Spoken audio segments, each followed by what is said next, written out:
Now let's see, we're going to have to find something for Jerem, Caleb, and Morgan. Are you still awake? Okay. Let's get on to another one. Here's one that they call The Three Little Pigs. This is probably the one that Amy had in her reading class today. Long, long ago, when pigs could talk, and long before anyone ever heard of bacon, an old piggy mother lived all alone with her 3 little sons. Their pretty little home was right in the middle of a big oak forest where acorns were so plentiful and so good that every little pig grew fat and as round as an apple. All were just as happy could be, until one sad, sad year when no rains came and the frost killed all the acorns. Then, indeed, poor Mrs. Piggy Wiggy had a hard time to find food for her little ones. One day when she had worked hard and found only 3 acorns, she called her sons to her and, while the tears rolled down her cheeks, told the little pigs that she must send them out into the world to seek their fortune. She kissed every one of them and started them on their travels, each down a different path, and each carrying a neat bundle slung on a stick across his shoulder. The first little pig had not gone far when he met a man who was carrying a fine bundle of straw on his back. "Please, Mr. Man, give me that straw so I can build me a house," said the first little pig. The man, who was very kind and generous, gave him the bundle of straw, and the little pig built a cozy little house with it. The little pig had just finished his house and was about to lie down and go to sleep when a big wolf came along and knocked at the little pig's door. Little pig, let me in, said the wolf. But the little pig laughed softly and answered, "Oh, no, not by the hair of my chinny chin chin." Then the wolf used his big bass voice and said very sternly, "I'll make you let me in, for I'll huff and I'll puff and I'll blow your house in." So he huffed and he puffed and he blew his house in, because, you see, it was only straw and very light. When he had blown the house in, he caught the little pig and ate him all up, not leaving so much as the very tip of his curly little tail. The second little pig, when he had gone a little way on his path, also met a man. This man was carrying a bundle of sticks on his back, and when the little pig saw it, he took off his hat, bowed politely, and said in his soft, "Please, Mr. Man, will you give me those sticks to build me a house with?" The man was good-natured and gave the sticks to the little pig, who built a pretty little house with 2 nice rooms in it. Hardly was it finished when along came a big wolf, who said in a little squeaky voice, little pig, please let me come in." But the second little pig answered, "No, not by the hair of my chinny chin chin."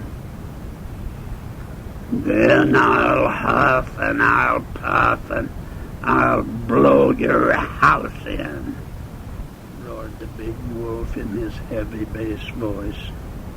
So he huffed and he puffed and he puffed and he huffed, and at last He blew the house in and gobbled up the little pig in very short order.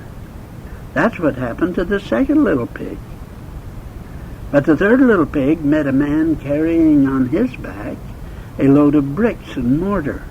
And he said, "Please, Mr. Man, will you give me those bricks and that mortar to build me a house with?" So the man gave him the bricks and the mortar and a little trowel as well.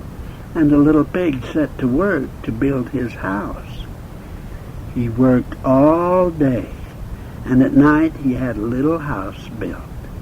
It wasn't as cozy as the first little pig's house, and it wasn't as pretty as the second little pig's house, and it had only one room in it, but it was a nice, strong little house.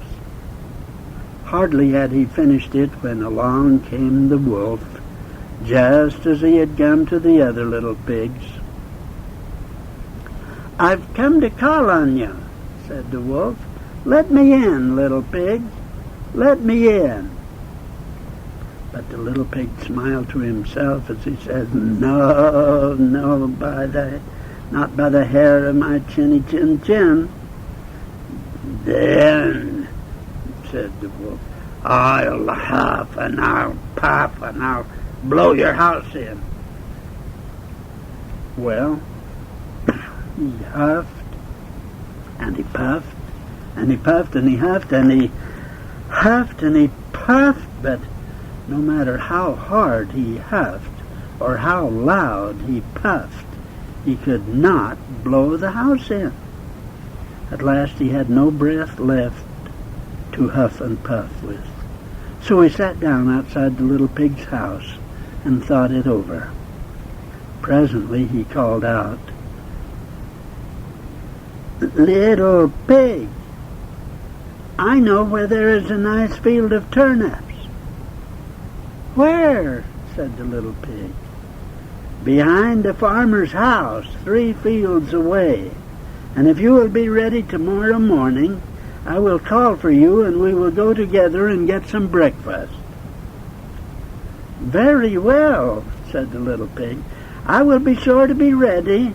What time do you mean to start?" "At 6 o'clock, replied the wolf. Well, the wise little pig got up at 5, scampered away to the field and brought home a fine load of turnips before the wolf came. At 6 o'clock the wolf came to the little pig's house and said, "Little pig, are you ready?" "Ready," cried the little pig. "Why, I have been to the field and come back again long ago, and now I am busy boiling a pot full of turnips for breakfast." This made the wolf very angry indeed. He said to himself, "I'll get that little pig somehow or other." So he called out again in his friendliest voice, "Little pig, I know where there is a nice apple tree." "Where?" said the little pig. "Just around a hill in the big orchard," said the wolf. "Now, if you will not play any more tricks on me, I will come around tomorrow morning at 5 o'clock, and we will go together to get some fine rosy-cheeked apples." But the next morning the pig got up at 4 o'clock and was off and away long before the wolf came. Now the orchard was farther off than the little pig expected, and the tree was a lot harder to climb. So before he had filled his sack with apples, he saw the wolf coming round the hill. He was terribly frightened, but he picked up his courage and was looking very brave when the wolf came up. "Little pig," said the wolf, "why are you here before me? Are the apples nice?" "Yes, very nice," answered the pig. "I'll throw one down for you to taste." Then he picked up an apple and threw it as far as he could, and while the wolf was racing after the apple, the little pig had time to jump down and run away home. The next morning the wolf was on hand again. "There's going to be a fair in town this afternoon. Will you go with me to see it?" "Oh, yes, with pleasure," said the pig. "What time shall we start?" "At 3:30, said the wolf. Of course, the wise little pig started long before that time and went to the fair alone.